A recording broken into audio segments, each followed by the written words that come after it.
already done stuff with social studies, correct?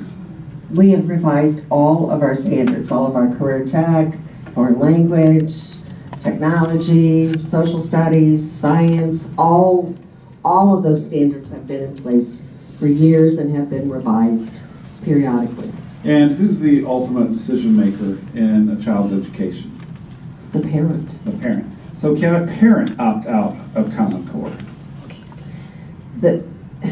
I guess your question is confusing to me because you don't opt out of standards. Standards are something you expect people to know and be able to do. So the answer is no, they cannot opt out of it because they are standards.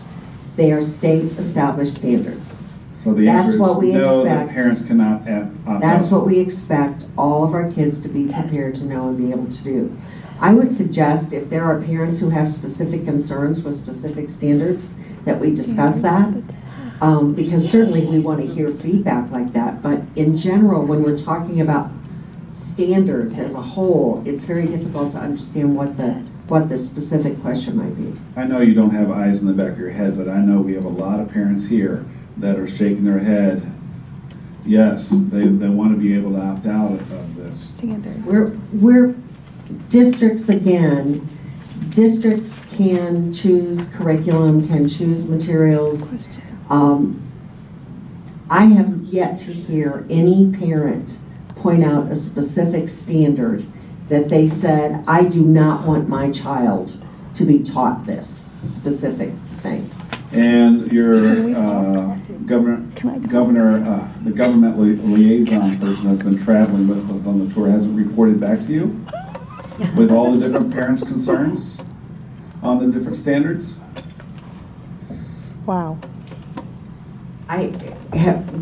We've gotten, I'm trying to isolate what specific standards you're talking about. Let's start with the beginning of your presentation where you talked about why the new standards and why they were important from Delaware to Dubai. Have these... No, I said what we wanted is our kids to be able to compete. Right. Like Dubai. With kids from any place. No, you said Dubai. That's not what you said. But if we're going to compete, don't... Is that a bad thing? Oh, no, but have these standards been internationally benchmarked at all? Yes. Okay. And the United Nations approved them, correct? Not that I'm aware of. No, they have not. Mr. Petrelli could speak to the international piece. Can you talk about that? Sir, would Sure. you mind? Sure. Well, first of all, I just want to say thank you. It's an honor to be here today. And I did grow up outside St. Louis in Chesterfield. I was educated in the Parkway School District for all 13 years. And as I've done my work in education reform over the last 20 years, a lot of that motivation is to say, I know I was so lucky to get such a great education in Parkway. I would love that for all kids in this country.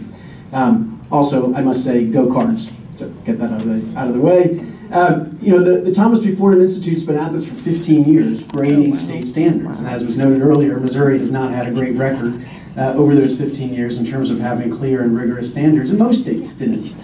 We come at this from a very traditionalist perspective. We are a right-of-center education think tank, and when we look at standards, we are looking for the kinds of things that I think many of the parents here would want to see. So in English, for example, we want to see a strong focus on phonics in the early grades. We want to see a strong focus on content, the kind of content that E.D. Hirsch, the founder of cultural literacy and core knowledge, has been promoting. In math, we don't want to see fuzzy math. We really want to see math facts. We want to see multiplication tables. We don't want to see calculator use in the early grades. And that is the kind of lens we have brought to state standards for 15 years. Missouri, like most states, did not do very well against those things, partly because it had standards that in many cases had given into a lot of that fuzziness, and also because they just weren't very clear. When you looked at the old standards, it was just very muddled, and so it didn't give a lot of clear guidance to teachers. What happens in that environment is it means that the tests become the standards. When teachers look at standards and they don't give clear guidance, they figure out over time what's on the test. That becomes the standard, especially if you're in a situation like you are now where you're using the same test over and over and over again. And you get that kind of teaching to the test that none of us wants to see. All right, so when the Common Core came out, and we were very involved along the way reviewing drafts. The first couple drafts weren't very good. They got much better. And by the end, we were happy that they came out pretty good. Not perfect, but pretty good. B plus in English and an A minus in math. Dramatically better than the D's that Missouri had. Now, there's been a lot of debate since then about, between our group and other groups out there about how rigorous they are. I think everybody agrees that they're dramatically better than what most states had in place before, including Missouri. Including even Professor Milgram, who's been very active opposing the standards on math. We testified together in Arkansas a few weeks ago, and he admitted, he said, well, he doesn't like where the math standards are, but he admitted they were much better than what Arkansas had and what the vast majority of states had. All right, on the international point, when they developed these standards, the charge was, don't go out and just invent a standard. Try to figure out what the real world is actually demanding of 18-year-olds when they go to college or when they try to go get a good paying job in the world of work. And what evidence can we find that says how much reading and how much math do you have to know, for example, to take a credit-bearing course in a typical public university, or to be able to get a middle-class paying job? And what they found was that those reading and math skills were pretty high, and much higher than what most states had expected in the past. And that's where they tried to set it. They also did look at standards from around the world to try to gain as much information as they could. And so one example for, we've known forever that America's standards and curriculum have tended to be a mile wide and an inch deep. In math, for example, we repeat a lot of the same topics over and over again. Most of the high-performing countries are much more focused. They do one thing at a time. They really make sure the kids master it, and then they move on. So those sorts of things were embedded within the Common Core. The best research, the best knowledge from what the rest of the world was doing at that time. Is that internationally benchmarked? I would call it internationally benchmarked. Maybe you could call it internationally informed. Bottom line is the standards, in our view, came out quite solid. Not perfect, but quite solid, and clearly much, much better than what you had before. So which countries would you point out for comparison that Common Core is aligned to? Right. I think that, again, it depends on which piece of the standards that you're looking at. I think that in terms of the focus, this idea of fewer standards going deeper and mastering, I think many of the high-performing countries in math, including Singapore and South Korea and some of the others. Now, there's been a debate. Professor Milgram has been saying, hey, these standards leave kids 2 years behind some of the other kids around the world. But what he will also admit is that all the other standards before them also did that. Okay, that what we are trying to do with the Common Core is, in most states, including Missouri, dramatically raise standards and get most kids well beyond where they were before. Now, that's still not far enough.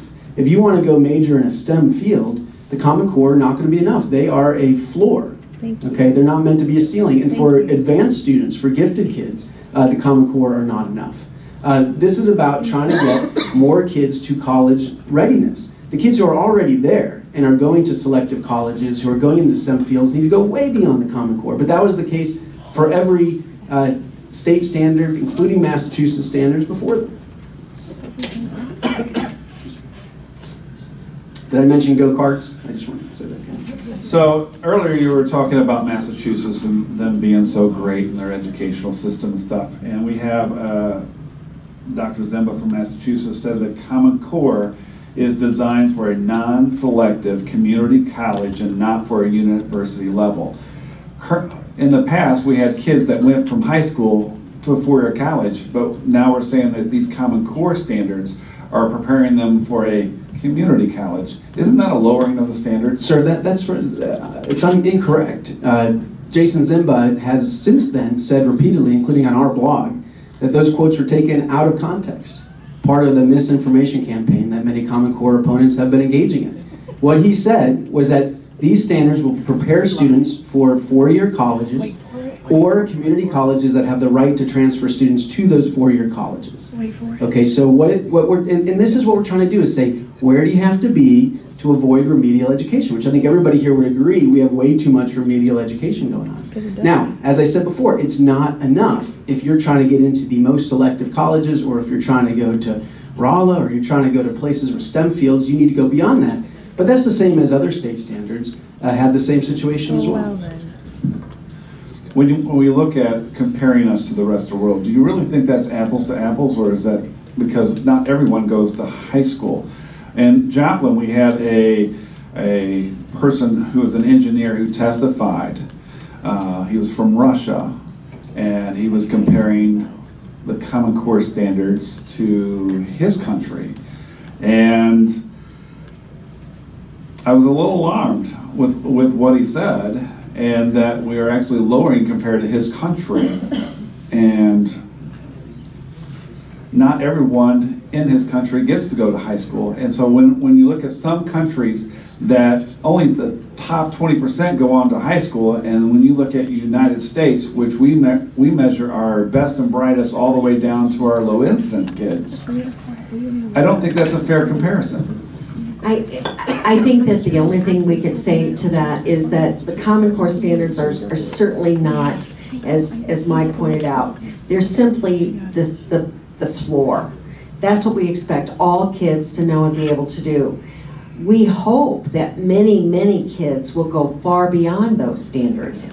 And I would suspect that if your friend from Russia is correct. It's not my friend, I just met him for the first time at a meeting. At any rate, the gentleman from Russia, if he's correct, I would suspect that as we start seeing the results of Common Core, if they're still not high enough, if we still haven't set the bar high enough, then we'll have to go back and change them and move the bar again. The whole point here is to continue to improve both what we expect and what we get in terms of our educational investment.